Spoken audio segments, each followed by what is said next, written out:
ಎಲ್ಲರಿಗೂ ನಮಸ್ಕಾರ. Engineering drawing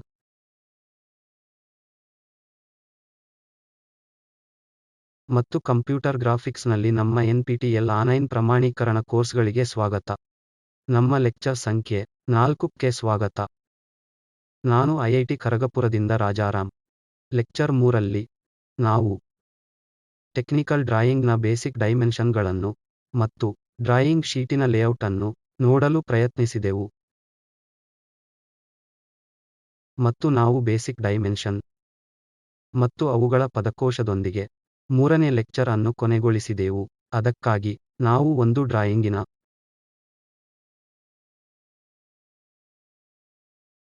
ಉದಾಹರಣೆಯನ್ನು ತೆಗೆದುಕೊಂಡಿದ್ದೇವೆ. ಬೇಸಿಕ್ ಡೈಮೆನ್ಷನ್ಗಳ ಬಗ್ಗೆ, ಡೈಮೆನ್ಷನ್ ಲೈನ್ಗಳ ಬಗ್ಗೆ, ಮುಕ್ತಾಯ ಚಿಹ್ನೆಗಳ ಬಗ್ಗೆ, ಬಾಣಗಳು ಮತ್ತು ಎಕ್ಸ್ಟೆನ್ಷನ್ ಲೈನ್ಗಳ ಬಗ್ಗೆ ಕಲಿಯಲು ಪ್ರಯತ್ನಿಸಿ. R ತ್ರಿಜ್ಯದ ಚಿಹ್ನೆ ಆಗಿದೆ ಮತ್ತು ಅದರ ಡೈಮೆನ್ಷನ್ 5ರಿಂದ ಸೂಚಿಸಲಾಗಿರುವ ಡಯಾಮೀಟರ್ ಇದ್ದರೆ ಮತ್ತು ಇದು ಡಯಾಮೀಟರ್ ಈ ಸಂಪೂರ್ಣ ವಿಷಯ ಮತ್ತು ಅದರ ಚಿಹ್ನೆ ಡ್ಯಾಶ್ ಲಾಗ್ ಡ್ಯಾಶ್ ಇರುವ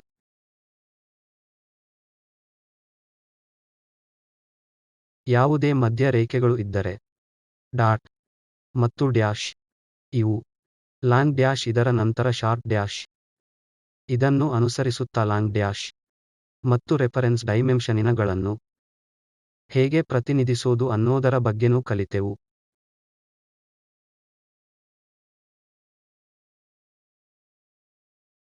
ಇಂದಿನ ಕ್ಲಾಸ್ನಲ್ಲಿ ನಾವು ಟೆಕ್ನಿಕಲ್ ಡ್ರಾಯಿಂಗ್ಗಾಗಿ ಬಳಸಬೇಕಾದ ಡೈಮೆನ್ಷನಿನ ಬೇಸಿಕ್ ಯೂನಿಟ್ಗಳ ಬಗ್ಗೆ ಕಲಿಯಲಿದ್ದೇವೆ.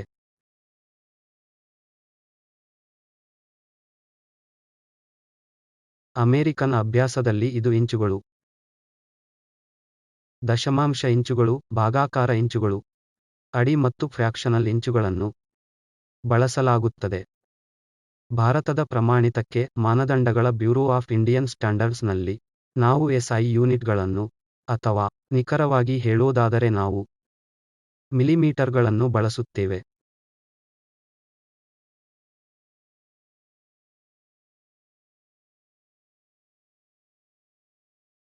ಡ್ರಾಯಿಂಗ್ಗಳಿಗೆ ನಾವು SI ಅಥವಾ ಮೆಟ್ರಿಕ್ ಯೂನಿಟ್ಗಳು, ನಿಖರವಾಗಿ ಹೇಳೋದಾದರೆ ಮಿಲಿಮೀಟರ್ಗಳು.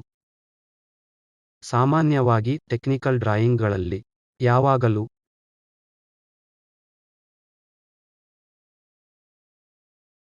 ಎಲ್ಲಾ ಡೈಮೆನ್ಷನ್ಗಳಲ್ಲಿ ಎಂಎಂಗಳು ಒಳಗೊಂಡಿರುತ್ತದೆ. ಆ ರೀತಿಯ ಅಕ್ಷರಗಳನ್ನು ನಾವು ಸಾಮಾನ್ಯವಾಗಿ ಡ್ರಾಯಿಂಗ್ನಲ್ಲಿ ಎಲ್ಲೆಡೆ ಉಲ್ಲೇಖಿಸುತ್ತೇವೆ. ಡ್ರಾಯಿಂಗ್ನ ಎಲ್ಲೆಡೆ ಅಂತ ಸೂಚಿಸದೆ ಉಲ್ಲೇಖಿಸುತ್ತೇವೆ. ನಾವು ಯಾವುದೇ ಬೇಸಿಕ್ ಯೂನಿಟ್ಗಳನ್ನು ಉಲ್ಲೇಖಿಸದೆ ಸಂಖ್ಯೆಗಳನ್ನು 1 ಪಾಯಿಂಟ್ನಿಂದ 5ರಿಂದ ಪ್ರತಿನಿಧಿಸುತ್ತೇವೆ. ಆದರೆ ಡ್ರಾಯಿಂಗ್ ಶೀಟ್ನಲ್ಲಿ ಎಲ್ಲಾ ಡೈಮೆನ್ಷನ್ಗಳನ್ನು ನಲ್ಲಿ ಪ್ರತಿನಿಧಿಸೋದು ಸಾಮಾನ್ಯ ಪದ್ಧತಿ. ನಾವು ಯಾವುದೇ ಡೈಮೆನ್ಷನ್ಗೆ ಮೆಟ್ರಿಕ್ ಸಿಸ್ಟಮ್ ಅನ್ನು ಬಳಸುತ್ತಿದ್ದರೆ ನಾವು ಪ್ರಮುಖ 0 ಹಾಕುತ್ತೇವೆ. ಅದು ಒಂದು ವೇಳೆ ಇಂಚುಗಳಾಗಿದ್ದರೆ ನಾವು ಹಾಕುವುದಿಲ್ಲ. ಉದಾಹರಣೆಗೆ ನಾನು 0.50 ಯೂನಿಟ್ಗಳನ್ನು ಪ್ರತಿನಿಧಿಸಲು ಬಯಸುತ್ತೇನೆ. ಈ ಲೀಡಿಂಗ್ 0ಯನ್ನು ನಾವು ಮೆಟ್ರಿಕ್ ಸಿಸ್ಟಮ್ನಲ್ಲಿ ತೋರಿಸುತ್ತೇವೆ. ಅದು ಇಂಚುಗಳಾಗಿದ್ದರೆ ಅದು ಕೇವಲ 0.50 ಆಗಿರುತ್ತದೆ. ನಾವು ಡ್ರಾಯಿಂಗ್ ಶೀಟುಗಳನ್ನು ನೋಡುವಾಗಲೆಲ್ಲ ಬೇಸಿಕ್ ಡೈಮೆನ್ಷನ್ ಅನ್ನು 0.5 ಅಂತ ಕೊಡಲಾಗಿದ್ದರೆ ಅದು ಇಂಚ್ ಸಿಸ್ಟಮ್ನಲ್ಲಿದೆ ಅಂತ ಗಮನದಲ್ಲಿಡಬೇಕು. ಅದು 0 ಆಗಿದ್ದರೆ 50 ಮೆಟ್ರಿಕ್ ಸಿಸ್ಟಮ್ ಆಗಿದೆ.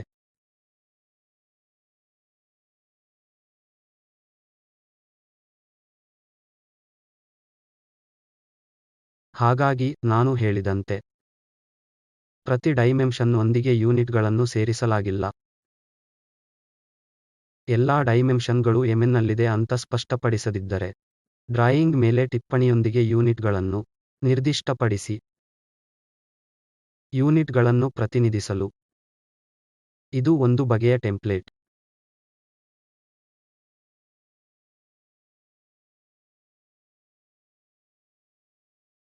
ಪ್ಲೇನ್ ಚಿತ್ರವನ್ನು ಉದಾಹರಣೆಯಾಗಿ ಬಳಸಿ ಡೈಮೆನ್ಷನ್ಗಳನ್ನು ಮತ್ತು ಯೂನಿಟ್ಗಳನ್ನು ಅರ್ಥಮಾಡಿಕೊಳ್ಳೋಣ.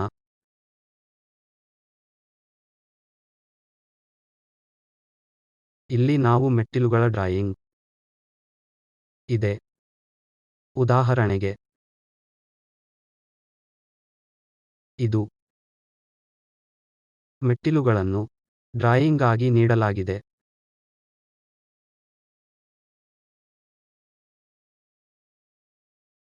ಈ ಡ್ರಾಯಿಂಗ್ನಲ್ಲಿ ಡೈಮೆನ್ಷನ್ಗಳಿವೆ. ಅದು ಇಲ್ಲಿಂದ ಇಲ್ಲಿಗೆ ಪ್ರತಿನಿಧಿಸಲ್ಪಟ್ಟಿದೆ.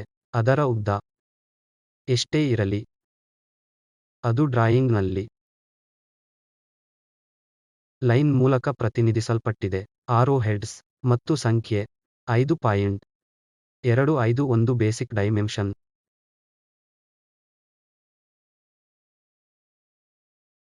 ಇಲ್ಲಿಂದ ಇಲ್ಲಿಗೆ ಲೆಂತ್ ಏನೇ ಇರಲಿ, ಅಂದರೆ ಅದನ್ನು 4 ಯೂನಿಟ್ಗಳಲ್ಲಿ ಪ್ರತಿನಿಧಿಸಲಾಗುತ್ತದೆ.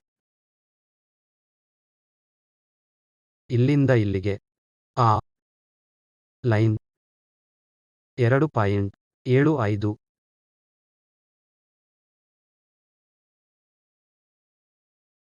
ಗಮನಿಸಿ, ನಾವು ವಸ್ತುವಿನ ಹೊರಗೆ ಈ ಡೈಮೆನ್ಷನ್ಗಳನ್ನು ತೋರಿಸುತ್ತಿದ್ದೇವೆ. ಹೊರಗಿನ ಭಾಗದಲ್ಲಿ, ಒಳಗೆ ಅಲ್ಲ.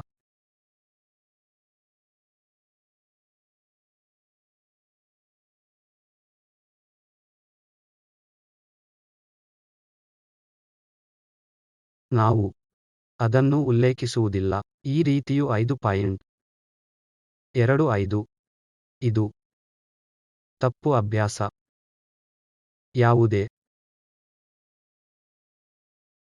ವಸ್ತುವಿನ ಡೈಮೆನ್ಷನ್ ಅನ್ನು ಈ ರೀತಿಯಲ್ಲಿ ಹೊರಗೆ ನಮೂದಿಸಬೇಕು. ಅದೇ ರೀತಿಯಲ್ಲಿ ಇಲ್ಲಿಂದ ಇಲ್ಲಿಗೆ ನಾವು ಹೊರಗಡೆ ಮತ್ತು ಇಲ್ಲಿಂದ ಇಲ್ಲಿಗೆ ಸಹ ಹೊರಗಡೆ ತೋರಿಸುತ್ತಿದ್ದೇವೆ. ಇದಲ್ಲದೆ ಒಳಗೆ ಉಲ್ಲೇಖಿಸಲಾದ ಅತ್ಯಂತ ಕಡಿಮೆ ಡೈಮೆನ್ಷನ್ ಹೊರಗಿನ ಡೈಮೆನ್ಷನ್ ವ್ಯಾಲ್ಯೂವನ್ನು ಇನ್ನೂ ದೊಡ್ಡದು ಮಾಡುತ್ತದೆ ಮತ್ತು ಹೊರಗೆ ಎಲ್ಲಕ್ಕಿಂತ ದೊಡ್ಡದು. ನಾವು ಇಲ್ಲಿ ನೋಡೋಣ. ಅದೇ ರೀತಿ ನಾವು ಅದನ್ನು ನೋಡೋಣ. ಅದನ್ನು ನೋಡೋಣ. ಆದ್ದರಿಂದ ಆಂತರಿಕ ವಿವರಗಳು. ನಾವು ಈ ಡೈಮೆನ್ಷನ್ ಅನ್ನು ಸಹ ತೋರಿಸಬಹುದಾಗಿದೆ. ಇದು ಕನಿಷ್ಠ 10 mm ಲೆಂತ್ ಉಳಿಸಿಕೊಳ್ಳಬಹುದು. ಆದ್ದರಿಂದ ನಾವು ಅರೋವ್ಹೆಡ್ಸ್ ರೊಂದಿಗೆ ನಿರಂತರ ಲೈನ್ ಅನ್ನು ನಾವು ಚೆನ್ನಾಗಿ ಡ್ರಾ ಮಾಡಬಹುದು. ಆ ಅಂತರವು ಕಡಿಮೆ ಇದ್ದರೆ ಅದರ ಬದಲು ಒಳಗೆ ತೋರಿಸುವ ಅಭ್ಯಾಸವನ್ನು ಶಿಫಾರಸು ಮಾಡಲ್ಲ. ನಾವು ಅದನ್ನು ಹೊರಗಿನಿಂದ ತೋರಿಸುತ್ತೇವೆ. ಇದು ಅತ್ಯಂತ ಕಡಿಮೆ ಡೈಮೆನ್ಷನ್ 0.75. ಮುಂದಿನದು ಇಲ್ಲಿಂದ ಇಲ್ಲಿಗೆ ಈ ಎತ್ತರ ಪ್ರೊಜೆಕ್ಷನ್ ಎತ್ತರ.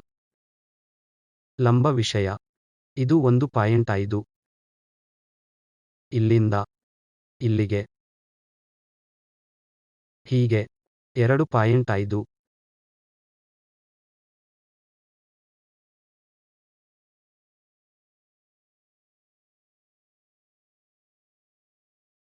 ಇದು ವಸ್ತು.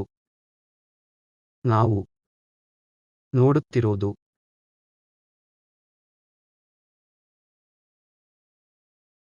ಡೈಮೆನ್ಷನ್ ಮೇಲೆ ಈ ಸ್ಟೆಪ್ಡ್ ನೀವು ಆರೋ ಹೆಡ್ಸ್ನೊಂದಿಗೆ ಇರೋ ಕಂಟಿನ್ಯೂಯಸ್ ಲೈನ್ಸ್.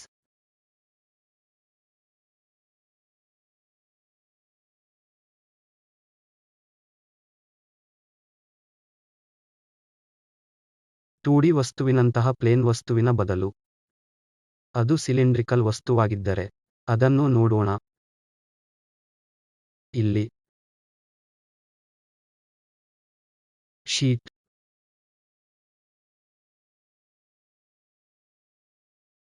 ಮೇಲೆ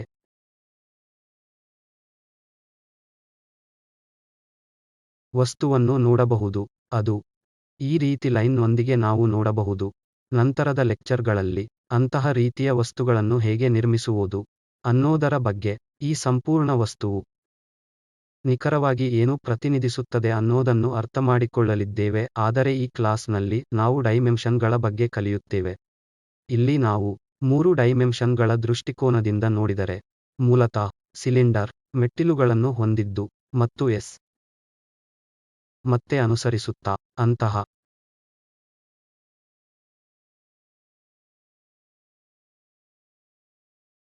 ರೀತಿಯ ಸಿಲಿಂಡ್ರಿಕಲ್ ವಸ್ತು. ನಾವು ಲೇತ್ ಯಂತ್ರಗಳನ್ನು ಬಳಸುತ್ತಿದ್ದರೆ, ಟರ್ನಿಂಗ್ ಆಪರೇಷನ್ ನಂತರ ಈ ಹೆಜ್ಜೆಗಳು, ಇಂತಹ ರೀತಿಯ ಟರ್ನಿಂಗ್ಗಳನ್ನು ನಿರ್ಮಿಸೋದು ಸಾಕಷ್ಟು ಸುಲಭ. ಆದ್ದರಿಂದ ಒಂದು ತ್ರಿಜ್ಯ ಅಥವಾ ಒಂದು ಡಯಾಮೀಟರ್ನಲ್ಲಿ ಟರ್ನಿಂಗ್ ಆಪರೇಷನ್ ಮಾಡಿದ 3 ಸಿಲಿಂಡರ್ಗಳಲ್ಲಿ ಪ್ರತಿಯೊಂದನ್ನು ಅಥವಾ ಒಂದೇ ಯಂತ್ರವನ್ನು ವಸ್ತುವಿನೊಂದಿಗೆ ಸಂಪರ್ಕಿಸಲಾಗಿದೆ. ಇದು ಇನ್ನೊಂದು ವ್ಯಾಸ ಮತ್ತು ಇದು ಇನ್ನೊಂದು ವ್ಯಾಸವು. ನಾವು ಅದನ್ನು 2D ಆಗಿ ನೋಡುತ್ತಿದ್ದರೆ, ಒಬ್ಬರು ಈ ಕಡೆಯಿಂದ ನೋಡುತ್ತಾರೆ, ಅಥವಾ ಬಹುಶಃ ಆ ಕಡೆಯಿಂದ ನೋಡಬಹುದು ಅಥವಾ ಬಹುಶಃ ಈ ಕಡೆ ನೋಡಬಹುದು.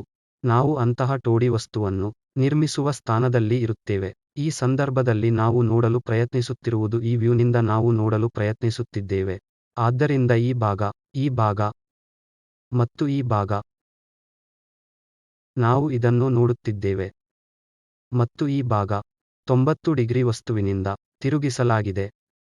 ನಾವು ಇದನ್ನು ನೋಡಲು ಪ್ರಯತ್ನಿಸುತ್ತಿದ್ದೇವೆ.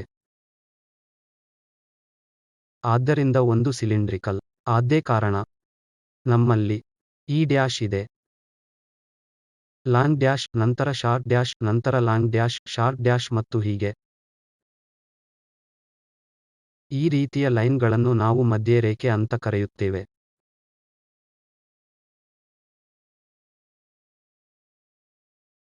ನಾವು ಅಂತಹ ರೀತಿಯ ಮಧ್ಯರೇಖೆಗಳನ್ನು ನೋಡಿದಾಗಲೆಲ್ಲ, ಬಹುಶಃ ಇದು ಈ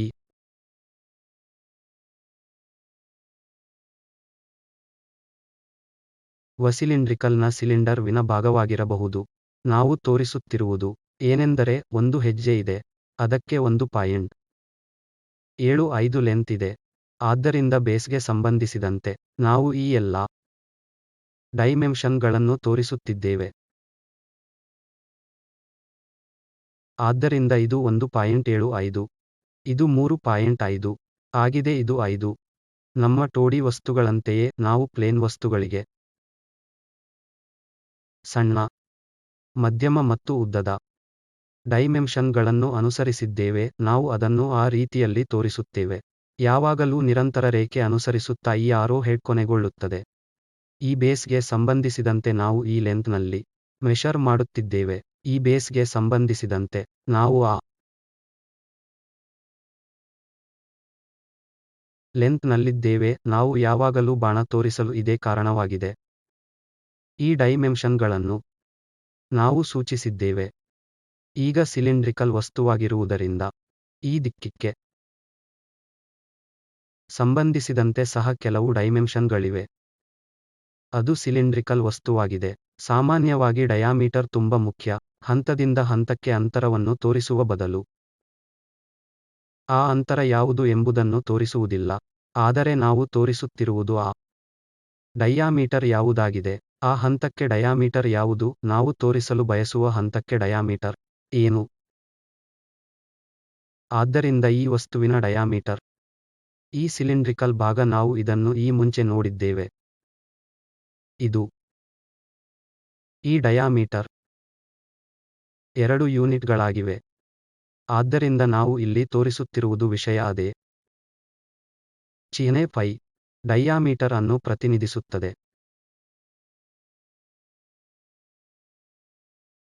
ಹೊರಗಿನ ವಸ್ತು 3 ಯೂನಿಟ್ಗಳು ಮತ್ತು ಅತ್ಯಂತದಲ್ಲಿ ಇರೋದು ಇದು 4 ಯೂನಿಟ್ಗಳು. ಆದ್ದರಿಂದ ಕಡಿಮೆ ಡೈಮೆನ್ಷನ್ ಮೊದಲು ಬರುತ್ತದೆ ಮತ್ತು ನಂತರ ಮೀಡಿಯಂ ಮತ್ತು ಅತೀ ದೊಡ್ಡದು.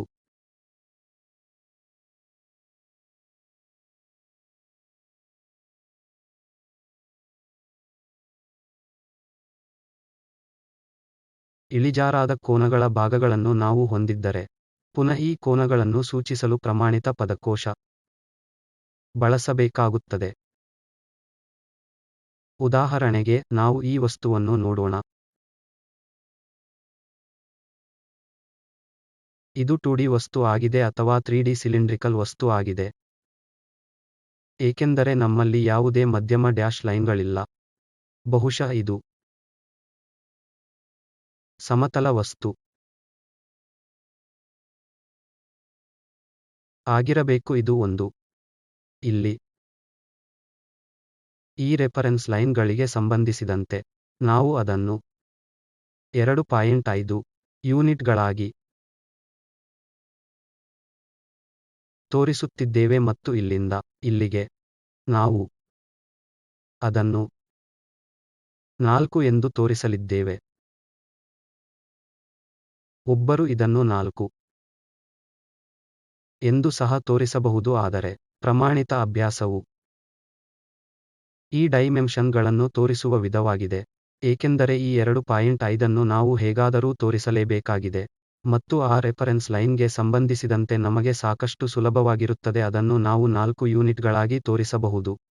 ಇದು ಡ್ರಾಯಿಂಗ್ ಅನ್ನು ಸರಳಗೊಳಿಸುತ್ತದೆ. ಆದ್ದರಿಂದ ಈ ಇತರ ಡೈಮೆನ್ಷನ್ಗೆ ಸಂಬಂಧಿಸಿದ ಆ ಬದಿಯಲ್ಲಿ ಅದನ್ನು ತೋರಿಸುವ ಪ್ರಮಾಣಿತ ಅಭ್ಯಾಸಗಳು. ಇದನ್ನು ತೋರಿಸುವುದರಲ್ಲಿ ಏನೂ ತಪ್ಪಿಲ್ಲ, ಆದರೂ ಇದು ಪ್ರಮಾಣಿತ ಅಭ್ಯಾಸವಲ್ಲ.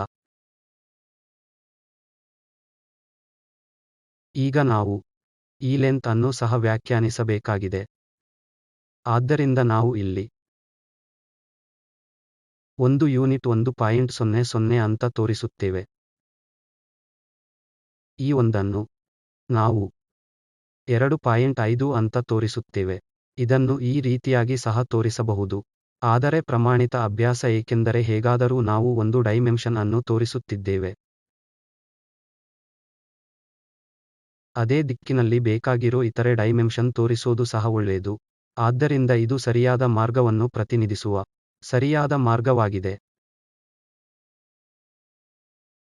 ಈಗ ಇಳಿಜಾರಾದ ಕಟ್ ಸೆಕ್ಷನ್ ಇರುವುದರಿಂದ ನಮಗೆ ಕೋನದ ಅಗತ್ಯವಿರಬಹುದು. ಆದ್ದರಿಂದ ಈ ಕೋನಗಳನ್ನು ತೋರಿಸಲು 2 ಮಾರ್ಗಗಳಿವೆ. ನಾವು ಕಾರ್ಟೇಸಿಯನ್ ಕೋಆರ್ಡಿನೇಟ್ಗಳನ್ನು ಕಟ್ಟುನಿಟ್ಟಾಗಿ ಅನುಸರಿಸುತ್ತಿದ್ದರೆ ಯಾವುದೇ ಆಂಗ್ಯುಲಾರ್ ಕೋಆರ್ಡಿನೇಟ್ ತೋರಿಸುವ ಬದಲು ಬರೀ ಸಂಖ್ಯೆಗಳನ್ನು ಬಳಸುವುದು ಉತ್ತಮ. ಮುಂದಿನ ಉದಾಹರಣೆಯಲ್ಲಿ ನೋಡುವಂತೆ ನಾವು ಆ ಕೋನಗಳನ್ನು ಪ್ರತಿನಿಧಿಸಲಿದ್ದೇವೆ. ಈ ಬೇಸಿಕ್ ಡೈಮೆನ್ಷನ್ 2.5, 4.0 ಮತ್ತು ಈ 1.25 ಈ ಇಳಿಜಾರಿನ ವಿಭಾಗವನ್ನು ಪ್ರತಿನಿಧಿಸುವಷ್ಟು ಸಾಕಾಗಿದೆ. ಏಕೆಂದರೆ ನಾವು ಈಗಾಗಲೇ ಈ 2.5 ಅನ್ನು ಈ ರೀತಿಯಾಗಿ ತೋರಿಸುತ್ತಿದ್ದೇವೆ, ನಮಗೆ ಇಲ್ಲಿ ಯಾವುದೇ ಡೈಮೆನ್ಷನ್ ಅಗತ್ಯವಿಲ್ಲ. ಈ ಡೈಮೆನ್ಷನ್ಗಳನ್ನು ಪ್ರತಿನಿಧಿಸುವ ಕಾಂಪ್ಯಾಕ್ಟ್ ಅಥವಾ ಮಿನಿಮಲಿಸ್ಟಿಕ್ ವಿಧಾನವನ್ನು ಅನುಸರಿಸಬೇಕಾಗುತ್ತದೆ. ಆದ್ದರಿಂದ ಅಗತ್ಯವಿರುವ ಎಲ್ಲಾ ಡೈಮೆನ್ಷನ್ಗಳನ್ನು ಒಬ್ಬರು ತೋರಿಸಬೇಕಾಗಿದೆ.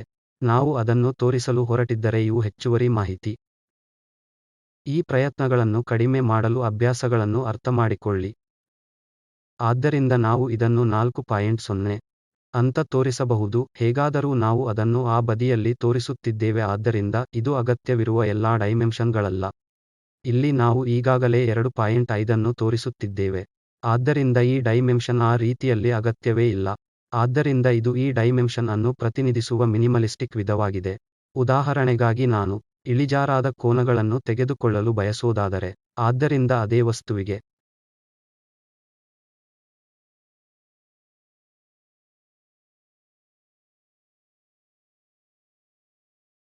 2.5, 4. ಆದರೆ ನಾವು ಈ ಎತ್ತರ ಅಥವಾ ಲೆಂತ್ ಅನ್ನು ಪ್ರತಿನಿಧಿಸಲು ಬಯಸುವುದಿಲ್ಲ. ಅದಕ್ಕೆ ಬದಲಾಗಿ ನಾವು ಮಾಡಲು ಪ್ರಯತ್ನಿಸುತ್ತಿರುವುದು ಇದರಲ್ಲಿ ಈ ಇಳಿಜಾರು ಇದೆ, ಹಾರಿಜಾಂಟಲ್ ಲೈನ್ ಸಂಬಂಧದಲ್ಲಿ ಇಳಿಜಾರುತ್ತಿದೆ.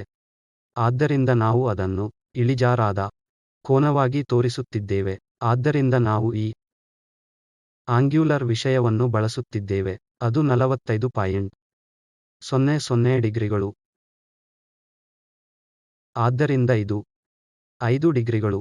ನಾವು ಈಗಾಗಲೇ ಅನ್ನು ತೋರಿಸುತ್ತಿರುವಾಗ ಈ ಡೈಮೆನ್ಷನ್ 2.5 ಅಂತ ನಮಗೆ ತಿಳಿದಿದೆ ಮತ್ತು ಲೈನ್ 4.4 ಯೂನಿಟ್ ಒಳಗೆ ಇರಬೇಕು. ಆದ್ದರಿಂದ ಇಲ್ಲಿ ವರ್ಟಿಕಲ್ ಲೈನ್ ಡ್ರಾ ಮಾಡುತ್ತಿರೋದಾದರೆ ಮತ್ತು 2.5 ಯೂನಿಟ್ ಮಿಕ್ಕಿರೋ ಪಾಯಿಂಟ್ಗಳು ಆ ಪಾಯಿಂಟ್ಗಳು 45 ಡಿಗ್ರಿಗಳಿಂದ ಸಂಪರ್ಕಿಸಬೇಕಾಗಿದೆ ಅಂದರೆ ಈ 2.5 ಡೈಮೆನ್ಷನ್ ಅನ್ನು ಇಲ್ಲಿಂದ ಇಲ್ಲಿಗೆ ಗುರುತಿಸಿದ ನಂತರ ನಾನು ಪ್ರೊಟ್ರಾಕ್ಟರ್ ಉಪಯೋಗಿಸಿ 45 ಡಿಗ್ರಿ ರೇಖೆಯೊಂದಿಗೆ ಹೋಗಿ ನಂತರ ನಿಲ್ಲಿಸುತ್ತೇನೆ. ಈ ವರ್ಟಿಕಲ್ ಲೇನ್ಗಳು ಛೇದಿಸುವಾಗ ನೀವು ಪ್ರೊಟ್ರಾಕ್ಟರ್ ಉಪಯೋಗಿಸಿ 45 ಡಿಗ್ರಿ ತೆಳುವಾದ ಲೈನ್ ಅನ್ನು ಡ್ರಾ ಮಾಡಿ ನಂತರ ಈ ವರ್ಟಿಕಲ್ ಲೈನ್ ಅನ್ನು ಪ್ರೊಜೆಕ್ಟ್ ಮಾಡಿ. ಆದ್ದರಿಂದ ಅದು ಎಲ್ಲೆಲ್ಲ ಛೇದಿಸುತ್ತದೆಯೋ ಆ ಕೋನವನ್ನು ನಾವು 45 ಡಿಗ್ರಿಗಳಾಗಿ ತೋರಿಸಲಿದ್ದೇವೆ.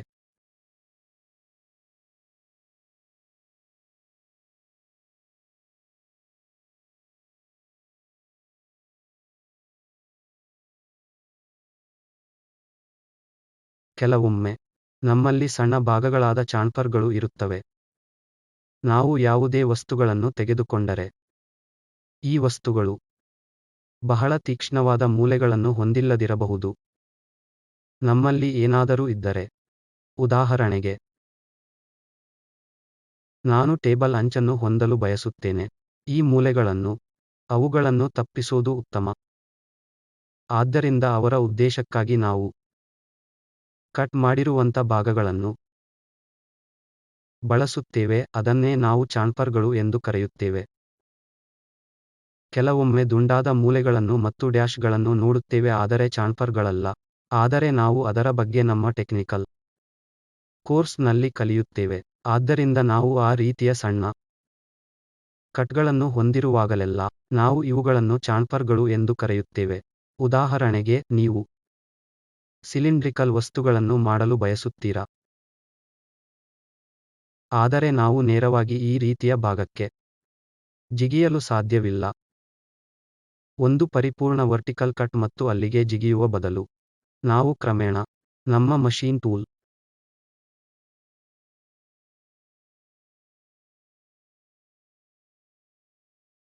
ಅನ್ನು ಬಳಸುತ್ತೇವೆ ಮತ್ತು ನಂತರ ಅದನ್ನು ನಿರ್ಮಿಸಲು ಮುಂದೆ ಹೋಗುತ್ತೇವೆ. ಆದ್ದರಿಂದ ಆ ರೀತಿಯ ಮೂಲೆಗಳನ್ನು ನಾವು ಯಾವಾಗಲೂ ಚಾಂಫರ್ಗಳು ಅಂತ ಕರೆಯುತ್ತೇವೆ. ಆದ್ದರಿಂದ ಅದು ಚಾಂಫರ್ಗಳು ಆಗಿರುವುದರಿಂದ ನಾವು 45 ಡಿಗ್ರಿಗಳನ್ನು ತೋರಿಸುತ್ತಿದ್ದೇವೆ. ಉದಾಹರಣೆಗೆ ಮತ್ತು ಆ ಚಾಂಫರ್ ಅಳಿಂದ ಈ ರೆಫರೆನ್ಸ್ ಬೇಸ್ ವರೆಗೆ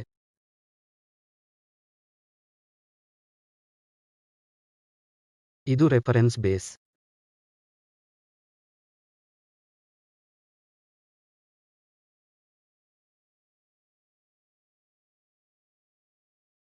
ಆದ್ದರಿಂದ ಆ ಕೋನವನ್ನು ನಾವು 45 ಡಿಗ್ರಿಗಳಾಗಿ ತೋರಿಸುತ್ತಿದ್ದೇವೆ. ಅದು ಸಿಲಿಂಡ್ರಿಕಲ್ ವಸ್ತು ಆಗಿರೋ ಕಾರಣದಿಂದ ನಾವು ಡ್ಯಾಶ್ ಡಾಟ್ ಲೈನ್ ಅನ್ನು ಹೊಂದಿದ್ದೇವೆ ಮತ್ತು ಈ ಚಾಂಫರ್ಗಳನ್ನು ಕೇವಲ ಡಿಗ್ರಿಗಳ ಆಧಾರದಲ್ಲಿ ಮಾತ್ರ ಹೋಗಬಾರದು. ನಾವು ಎಷ್ಟು ದೂರ ಹೋಗಬೇಕು ಅಂದರೆ 0.25 ಅದನ್ನು ಪ್ರತಿನಿಧಿಸುತ್ತದೆ. ನೀವು ಉದ್ದ ಡೈಮೆನ್ಷನ್ಗಳನ್ನು ಹೊಂದಿರುವಾಗಲೆಲ್ಲ ನಾವು ಅದನ್ನು ಅದರ ಮೇಲೆ ತೋರಿಸುತ್ತೇವೆ. ಆದರೆ ಆ ಸ್ಥಳವು ಇಲ್ಲದಿದ್ದಾಗ ಕಂಜಸ್ಟೆಡ್ ಆಗಿರುವಾಗ ನಾವು ಬಳಸೋದು ಈ ರೀತಿಯ ಡೈಮೆನ್ಷನ್. ಆದ್ದರಿಂದ ಈ ಪಾಯಿಂಟ್ ನಿಂದ ಆ ಪಾಯಿಂಟ್ಗೆ ಈ ಪ್ರೊಜೆಕ್ಟರ್ ಲೆಂತ್ 0.25.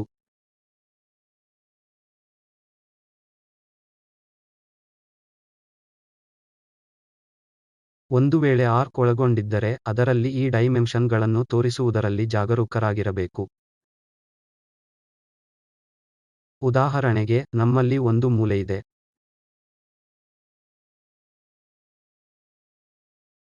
ಉದಾಹರಣೆಗೆ ನೀವು ನೆಲ ಇದೆ, ಅಲ್ಲಿ ಅಂಚುಗಳು ಸ್ವಲ್ಪ ಮೂಲೆಯಲ್ಲಿವೆ. ಆ ಮೂಲೆಯು ಹೀಗಿರಬಹುದು ಏಕೆಂದರೆ ಈ ಬದಿಯಲ್ಲಿ ವಸ್ತುವಿದೆ. ಇದು ಕೋಣೆಯ ಗಾಳಿ ಮತ್ತು ಇದು ಕೋಣೆಯ ವಸ್ತು. ಇವುಗಳು ಅಂಚುಗಳು. ಆದ್ದರಿಂದ ವಸ್ತು ಎ ಆಗಿದ್ದರೆ ನಾವು ಅದನ್ನು ಈ ರೀತಿಯ ಹ್ಯಾಶ್ ಲೈನ್ಗಳಿಂದ ತೋರಿಸುತ್ತೇವೆ. ಇದು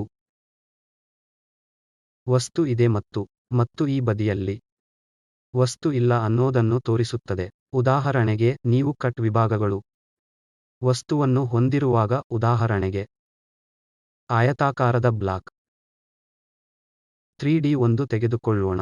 ಅದು ಬಾಕ್ಸ್, ಐರನ್ ಬಾಕ್ಸ್, ಘನ ಬ್ಲಾಕ್ ಆಗಿರಬಹುದು. ಆದ್ದರಿಂದ ಒಳಗೆ ಎಲ್ಲೆಡೆ ವಸ್ತುಗಳ ಇದೆ.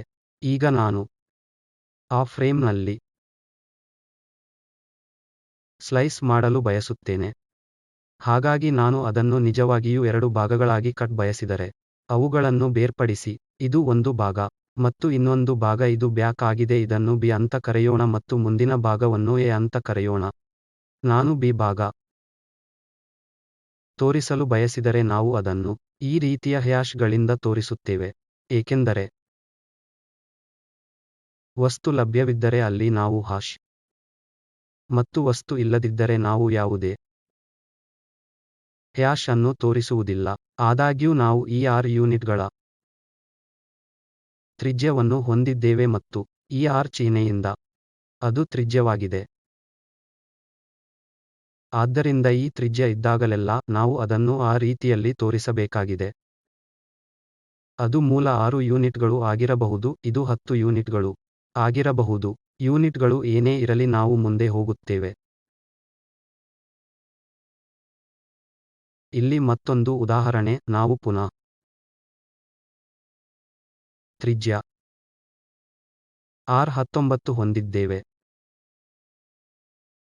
ಇವುಗಳಲ್ಲಿ ರಂಧ್ರಗಳು ಒಳಗೊಂಡಿವೆ ಮತ್ತು ಬಹುಶಃ ಅದು ಸಿಲಿಂಡ್ರಿಕಲ್ ಆಕಾರದಲ್ಲಿ ಹೋಗಬಹುದು.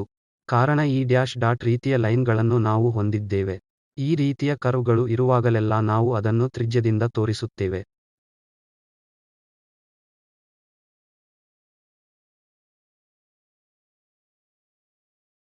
ಈ ಡೈಮೆನ್ಷನ್ಗಳನ್ನು ವಿವರವಾಗಿ ತೋರಿಸಬೇಕಾಗಿದೆ.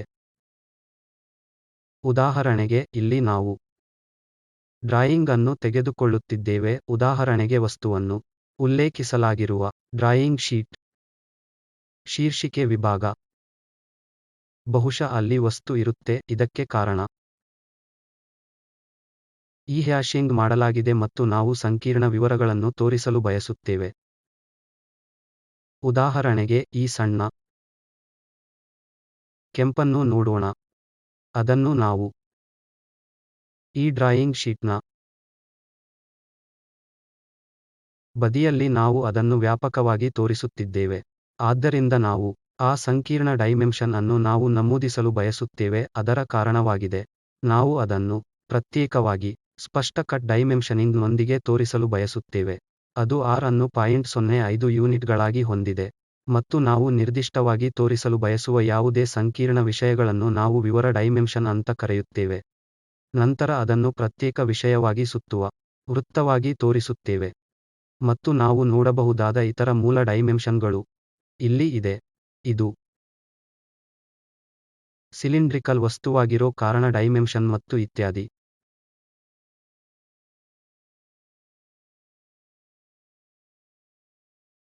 ಈ ಡೈಮೆನ್ಷನ್ಗಳನ್ನು ತೋರಿಸಲು ಕೆಲವು ನಿಯಮಗಳು. ನಾವೀಗ ಸ್ಕೀಮಾಟಿಕ್ ಅನ್ನು ನೋಡೋಣ. ಅಲ್ಲಿ IS ಮತ್ತು ಇತ್ಯಾದಿ ಡೈಮೆನ್ಷನ್ಗಳನ್ನು ನಿರಂತರ ಲೈನ್ಗಳಾಗಿ, ಕೆಲವು ಡ್ಯಾಶ್ ಡಾಟ್ ಲೈನ್ಗಳು, ರಂಧ್ರವಿರುವ ಕೆಲವು ಡ್ಯಾಶ್ ಲೈನ್ಗಳಾಗಿ ತೋರಿಸಲಾಗಿದೆ.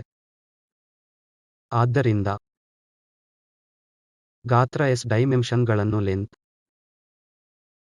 ಅಗಲ, ಎತ್ತರ, ವೃತ್ತಗಳ ಡಯಾಮೀಟರ್, ಆರ್ಕ್ಗಳ ತ್ರಿಜ್ಯ ಮತ್ತು ಮುಂತಾದವುಗಳನ್ನು ವ್ಯಾಖ್ಯಾನಿಸಲು ಬಳಸಲಾಗುತ್ತದೆ.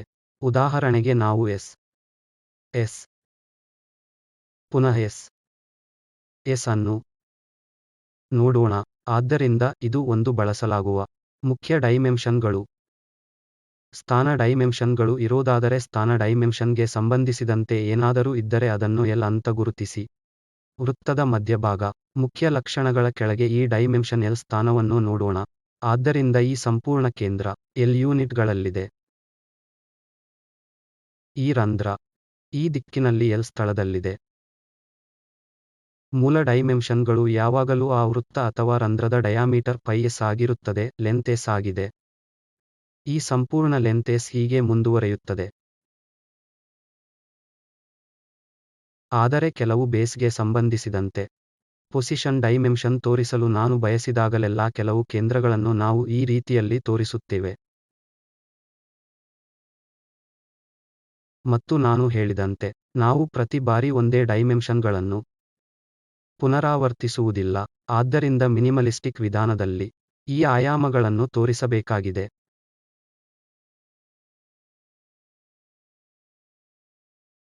ಕೆಲವು ನಿಯಮಗಳು. ಅದರ ವಿಶಿಷ್ಟ ಆಕಾರವನ್ನು ತೋರಿಸುವ ದೃಷ್ಟಿಯಿಂದ ಡೈಮೆನ್ಷನ್ ಮಾಡಿ. ಆದ್ದರಿಂದ ಈ ಡೈಮೆನ್ಷನ್ಗಳ ಮೂಲಕ ಮುಖ್ಯ ವೈಶಿಷ್ಟ್ಯಗಳನ್ನು ತಿಳಿಸಬೇಕಾಗಿದೆ. ಇಂಗ್ಲಿಷ್ ಭಾಗಗಳು ದಶಮಾಂಶಗಳೊಂದಿಗೆ ಎಂನಲ್ಲಿ ಡೈಮೆನ್ಷನ್ ಹೊಂದಿವೆ, ಭಿನ್ನರಾಶಿಗಳನ್ನಲ್ಲ. ಮೆಟ್ರಿಕ್ ಭಾಗಗಳಲ್ಲಿ ದಶಮಾಂಶಗಳೊಂದಿಗೆ ಎಂನಲ್ಲಿ ಡೈಮೆನ್ಷನ್ಗಳನ್ನು ಹೊಂದಿವೆ. ಯೂನಿಟ್ಗಳನ್ನು ಡೈಮೆನ್ಷನ್ ಸಂಖ್ಯೆಗಳಿಂದ ಕೈಬಿಡಲಾಗಿದೆ, ಏಕೆಂದರೆ ಅವುಗಳನ್ನು ಸಾಮಾನ್ಯವಾಗಿ ಮಿಲಿಮೀಟರ್ಗಳಲ್ಲಿ ಕರೆಯಲಾಗುತ್ತದೆ. ಆದ್ದರಿಂದ ಎಲ್ಲಾ ಡೈಮೆನ್ಷನ್ ಎಂನಲ್ಲಿರುವುದರಿಂದ 1.0 ಎಂಎಂ ಅಂತ ಬರೆಯುವ ಬದಲು ಆ ರೀತಿಯ ಪ್ರಮಾಣಿತ ಪ್ರೋಟೋಕಾಲ್ ನಾವು ಬಳಸುತ್ತೇವೆ. ವಸ್ತುಗಳ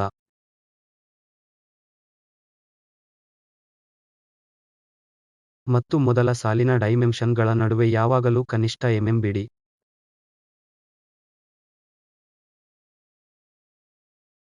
ನಾವು ಇನ್ನೊಂದು ಉದಾಹರಣೆಯನ್ನು ನೋಡೋಣ. ಇಲ್ಲಿ ನಮಗೆ ಒಂದು ವಸ್ತು ಇದೆ, ಇದು ವಸ್ತು. ಅಲ್ಲಿ ಡೈಮೆನ್ಷನ್ಗಳನ್ನು ಉಲ್ಲೇಖಿಸಲಾಗುತ್ತದೆ.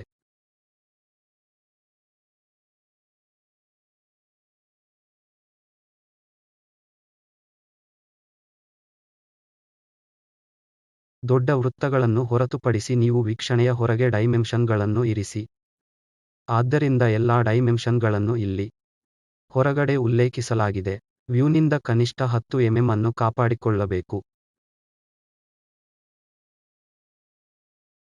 ಸಣ್ಣದರ ಹೊರಗೆ ಉದ್ದದ ಡೈಮೆನ್ಷನ್ಗಳನ್ನು ಇರಿಸಿ.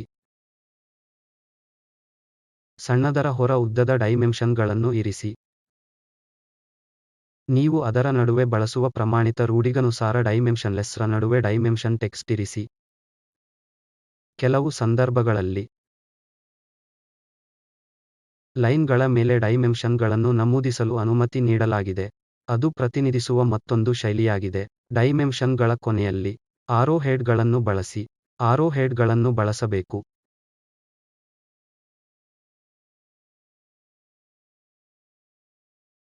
ನಾವು ಈ ಸೆಷನ್ ಅನ್ನು ಕೊನೆಯ ಉದಾಹರಣೆಯೊಂದಿಗೆ ಮುಗಿಸೋಣ. ಇಲ್ಲಿ ನಾನು ನಿಮಗೆ 2 ವಿಭಿನ್ನ ಚಿತ್ರವನ್ನು ತೋರಿಸುತ್ತಿದ್ದೇನೆ, ಎ ಮತ್ತು ಬಿ. ಇದರಲ್ಲಿ ಯಾವುದು ಸರಿಯಾಗಿ ಪ್ರತಿನಿಧಿಸುವ ವಿಧ? ಚಿತ್ರ ಎ ಮತ್ತು ಚಿತ್ರ ಬಿ ಅನ್ನು ನೋಡೋಣ. ಚಿತ್ರ ಎಗೆ ಹೋಲಿಸುವಾಗ ಚಿತ್ರ ಬಿ ಅನ್ನು ಪ್ರತಿನಿಧಿಸಿರೋದು ತಪ್ಪು. ಏಕೆ? ನಾವು ಚರ್ಚೆ ಮಾಡಿದ ನಿಯಮಗಳನ್ನು ನೆನಪಿಸಿಕೊಳ್ಳೋಣ. ಆ ನಿಯಮವನ್ನು ಇಲ್ಲಿ ಮೀರಲಾಗಿದೆ. ಆ ವಸ್ತುವಿನ ಒಳಗೆ ಡೈಮೆನ್ಷನ್ಗಳನ್ನು ತೋರಿಸಬಾರದು. ಇವು ತಪ್ಪು. ಮತ್ತು ವಸ್ತುವಿನಿಂದ ಬಳಸಬೇಕಾದ ಕನಿಷ್ಠ 1 ಮಿಲಿಮೀಟರ್ ಅಂತರ ಕಾಪಾಡಬೇಕು. 10 ಮಿಲಿಮೀಟರ್ ಅಂತರ. ಈ ಸನ್ನಿವೇಶದಲ್ಲಿ ಇವುಗಳನ್ನು ಅನುಸರಿಸಲಾಗುತ್ತದೆ ಏಕೆಂದರೆ ವಸ್ತುವು ಈ ಮಟ್ಟದಲ್ಲಿ ಇದೆ. ಆದ್ದರಿಂದ ಈ ಡೈಮೆನ್ಷನ್ಗಳು ಆ ವಸ್ತುವಿನಿಂದ ದೂರವಾಗಿವೆ, ಆದರೆ ಇಲ್ಲಿ ಡೈಮೆನ್ಷನ್ಗಳು ವಸ್ತುವಿನೊಳಗೆ ಇವೆ. ಆದ್ದರಿಂದ ಇದನ್ನು ತಪ್ಪಾಗಿ ಪ್ರತಿನಿಧಿಸಲಾಗಿದೆ.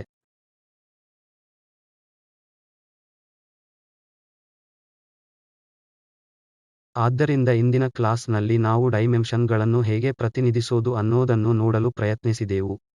ಮತ್ತು ಸಿಲಿಂಡ್ರಿಕಲ್ ವಸ್ತುಗಳು ಮತ್ತು ಪ್ಲಾನರ್ ವಸ್ತುಗಳಿಗೆ ಸಂಬಂಧಿಸಿದಂತೆ ಈ ಡೈಮೆನ್ಷನಿಂಗ್ನಲ್ಲಿ ಯಾವೆಲ್ಲ ನಿಯಮಗಳು ಒಳಗೊಂಡಿವೆ ಅನ್ನೋದನ್ನು ನಾವು ನೋಡಲು ಪ್ರಯತ್ನಿಸಿದೆವು. ಮುಂದಿನ ಕ್ಲಾಸ್ನಲ್ಲಿ ನಾವು ಟಾಲರೆನ್ಸ್ ಬಗ್ಗೆ ಮತ್ತು ಈ ಟಾಲರೆನ್ಸ್ ಅನ್ನು ಎಲ್ಲಿ ಉಪಯೋಗಿಸುತ್ತೇವೆ, ಅವು ಏಕೆ ಪ್ರಾಮುಖ್ಯವಾಗಿವೆ ಅನ್ನೋದರ ಬಗ್ಗೆ ಹೆಚ್ಚು ಕಲಿಯುತ್ತೇವೆ. ಬಹಳ ಧನ್ಯವಾದಗಳು.